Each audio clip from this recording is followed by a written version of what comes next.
What's going on, YouTube? Thank you for tuning in to another episode of Texas Street Stories. And if you haven't already subscribed, help your boy out and hit the subscribe button. Today's episode, we're going to be talking about my journey into the TDC prison system. 2001, I got convicted for a bullshit case. It was considered a burglary habitation.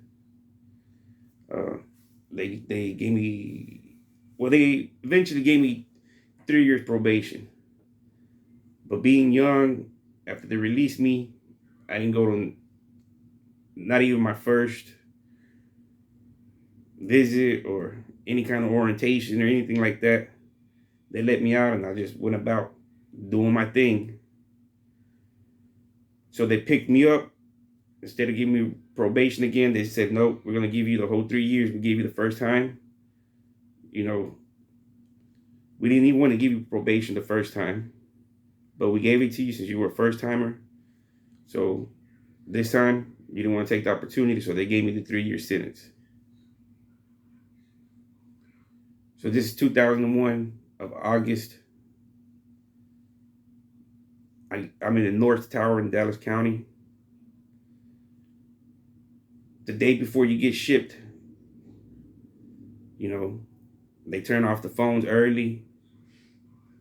They most likely turn off the phones for, I guess, security reasons, for, I guess, you won't try to escape or plan your escape if you're knowing, hey, look, I'm getting shipped out. They're going to put me on a bus tomorrow, come get me.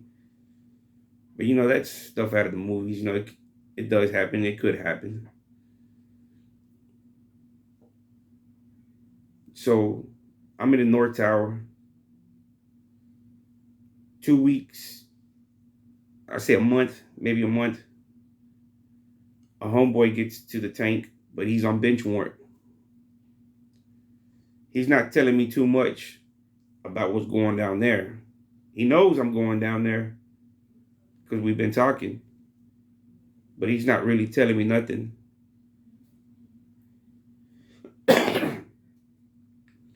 So he's back on the bench warrant, trying to give some time back, which he does.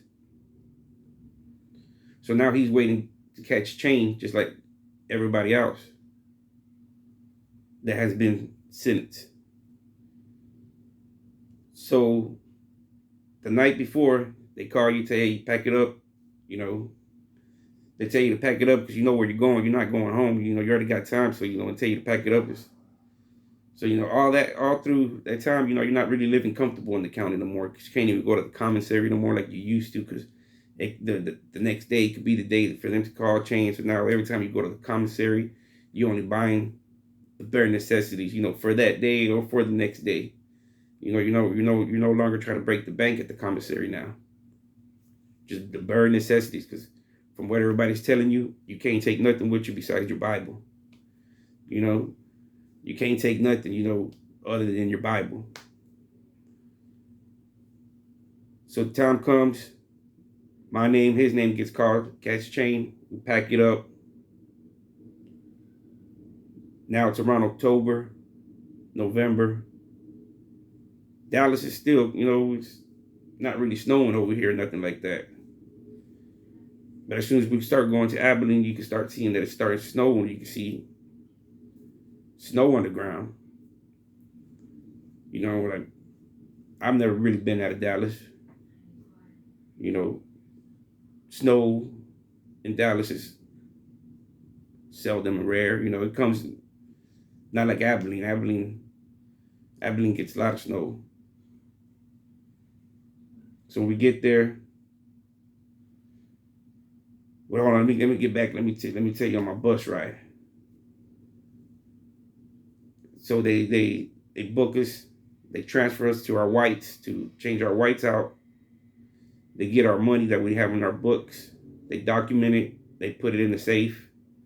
They transfer us into TDC whites. The person that I was handcuffed to was an mostly an old school crackhead, but he's been in the county. He's been picked up some weight, but he was an old school crackhead. So they handcuffed me to him, get on the bus. I'm scared, I'm not gonna lie. I'm 18, 19 years old. I've been hearing stories about what goes down there, that fight fuck or bus 65. You're hearing you're hearing all these stories, especially going down there young. There's other dudes trying to scare you, oh man, there might be some dudes trying to take your booty and stuff like that.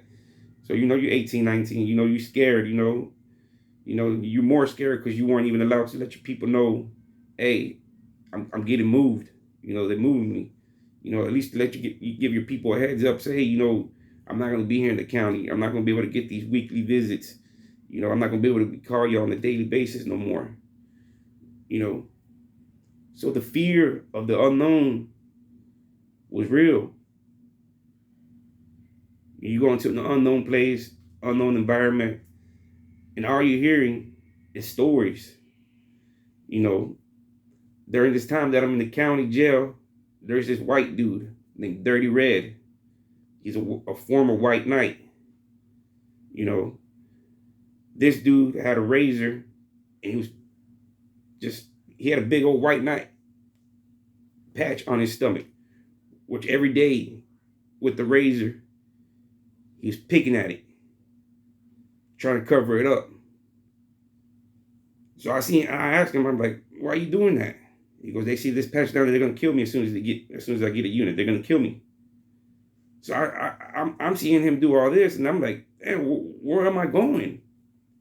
For a dude to be there with the razor, cutting out his own tattoo. So I'm on the bus handcuffed to this old school crackhead. And I'm so nervous and so scared that I gotta use the restroom. I gotta take a piss bad. So I tell old school, I said, safe school, I gotta go piss. He was kind of hesitant, but he could see that I wasn't gonna be one of them dudes. We're gonna go, man. We're gonna go.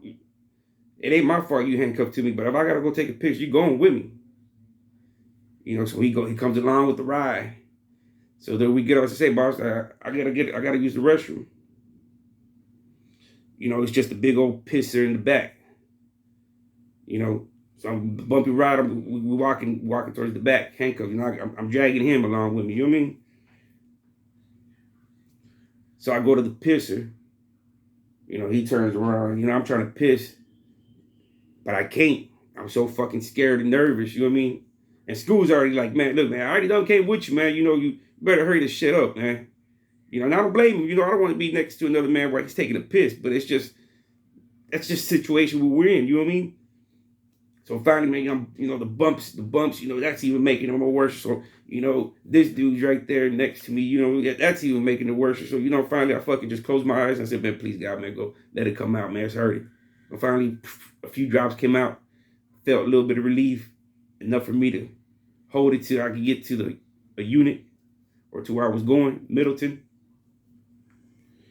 So we get back, we sit down, we start conversating with the school.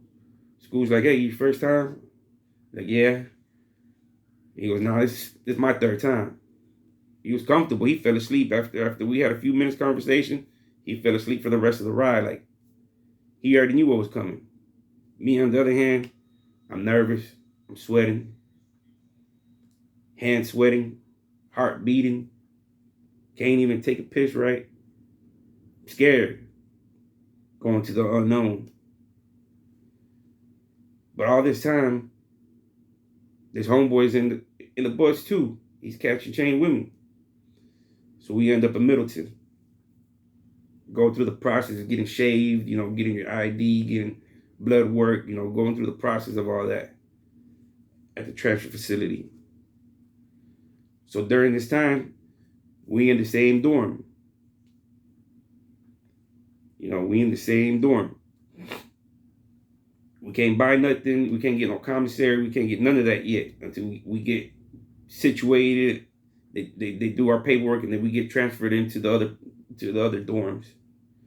So when we get transferred to the other dorms, we're in the same dorm now. but he's still not talking to me about what's going on. You know what I mean? So I go about my business. You know, I start playing dominoes with the white dude, some other black dude, and another Hispanic dude. We are all from different areas. You know, it's not like we know each other. But me being young, you know, socializing, I start playing dominoes. You know, during the time of playing dominoes, the white dude starts getting fly. You know, he starts talking because he's winning and I'm losing. You know, being young in a situation like that, you feel like you got to prove yourself. So what I did, I stood up and I reached over and I just punched the dude. You know, but after I punched him, the white dude didn't want to do nothing. He really wasn't about that. You know, because after I punched him in his mouth, he should have gotten up and we should have got our paper. But he didn't do that. My homeboy was more mad at me. Because after the situation died out, he came, called me, pulled me to the side. He started lacing me up. He goes, look, you're going to go down there. When you get to your unit, they're going to lace you up. Trans facilities, counties, we're not really doing that right now. Everything's done at your unit when you get to your unit. And this is a homeboy that had already been down since the 90s, just trying to give some time back. You know? So he goes, but I'm going to lace you up before you get yourself in some more trouble here. And you get us in trouble. He goes, first, you don't gamble, you don't eat, and you don't really socialize with the blacks or the whites. For the same reason right there.